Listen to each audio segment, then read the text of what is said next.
All right, crew. So we have an awesome workout today. Okay, today being Thursday. I want you to do the same warm-up we had on Monday, right? We're getting 5 minutes of that, getting your heart rate up either by planking or running or biking. Then after that, you're gonna come in, you're gonna do one set of 10 inchworms. Take your time rather than a push-up at the bottom. Maybe pull a leg up and do a lunge on each side or scorpion. Listen to your body and do what you need to do. Then 2 rounds of 10 scorpions, 10 banded pull-aparts, or you hinge, right? And we're doing straight arm extensions and 10 lunges. Okay, you do 2 sets of that. Afterwards, you're gonna do your ARE squats, right? Assisted, 5 with your heels up, then 5 in that regular position, the R, and then 5 reps with your toes up. Okay, check out that other video from Monday's workout if you're not sure what those are. Our skill. Every minute on the minute for 10 total minutes, you're gonna alternate between 2 different moves, right? All these moves, whether you're doing level 1 or level 2, are meant to help you get a little bit more competent in your handstand walk. So if today you're like, oh, I kick up and get a couple steps but fall, and sometimes it's there, sometimes it's not, is the perfect day to, yes, actually handstand walk. Let's practice it. Because on the odd minutes, 1, 3, 5, 7, 9, you're gonna handstand walk for 45 seconds. Just see how far you can get, right? Kick your feet up, really press through the floor. Make sure that as you're handstand walking, those hands aren't turning out, but we've got our fingers facing forward and you're gripping and pulling along the direction you want to go. Much like when I walk, right? I don't walk with my toes out like you would turn your hands out and then try and balance and make this look natural, right? But your toes are pointed forward. Pull yourself along the mat. Practice straightening your legs. Don't let your knees stay too bent. Work for 45 seconds, then you're gonna get 15 seconds to rest and rotate to what you're gonna do on the even minutes, which is our Turkish sit-up. Okay, our Turkish sit-up is the first part of our Turkish get-up. You take a weight and we're laying back. In a Turkish get-up, whatever arm is up, right? That's the same leg that's gonna be bent. So I'm gonna get this weight up. My shoulders are back on the mat. My hand is out to my side. Leg is out to my side, right? I'm trying to take up a lot of space on this floor. From here, it's a big sit up. You drive through that bottom elbow. Lock the hand out. And my elbows are locked out. This kettlebell is pressed straight over my shoulder and I'm resting on the side of my hip.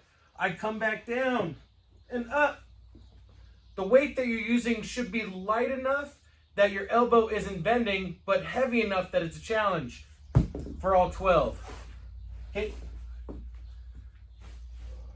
Level 1, we're bear crawling.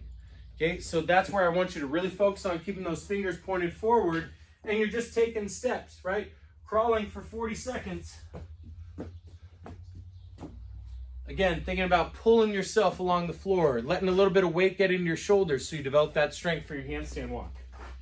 If you don't have the Turkish sit-up, right, maybe it's too hard for that flexibility of the shoulder or the balance or core strength to even get up with weight overhead, then you're gonna give me 15 regular sit-ups on the even rounds, okay?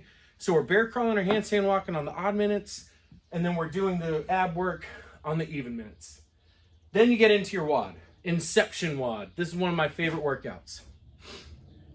Level 2, for time, you have 150 push-ups.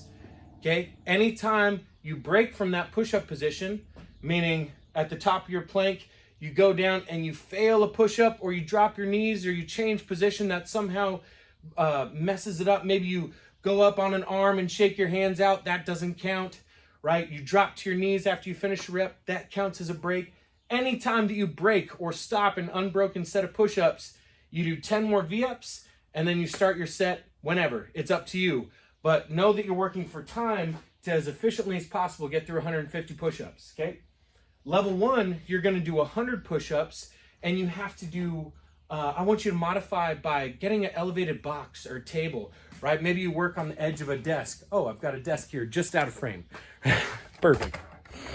The edge of a desk, because range of motion is super important, okay? And what I wanna see you do is get your chest all the way down to that contact point of wherever your hands are and your body stays stiff as a board. If you're modifying to a height, you should be able to do this first set of push-ups. You should be able to do at least like 10 or 15 before you would have to break, right? So if you're able to do like 50 push-ups, no problem, before you take a break, get something that's a little bit lower that you're doing your push-up to. Find the right challenge, okay? So let's talk about the push-up a little bit. Oh, level 1, in between your box push-ups that you break up, instead of the V-up, you're gonna do leg raises. And I'll show you that. I wanna bring the camera to the floor.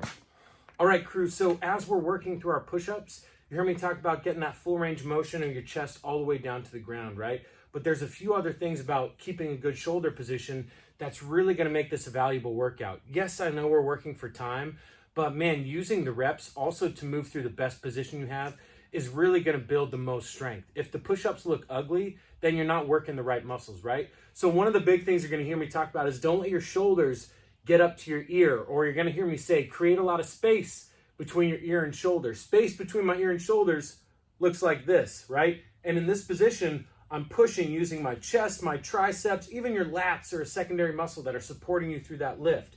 And it's gonna be a lot more than if I let those shoulders shrug up and what this bicep and deltoid are gonna do for you, right? You're working a lot smaller, less controlled muscles. So hands are set, shoulder width apart, and I want you to grip the floor and pull those shoulders away from your ear as much as you can. You're gonna feel, instead of your elbow going out, if your shoulder was coming up, those elbows are gonna go back towards your sides.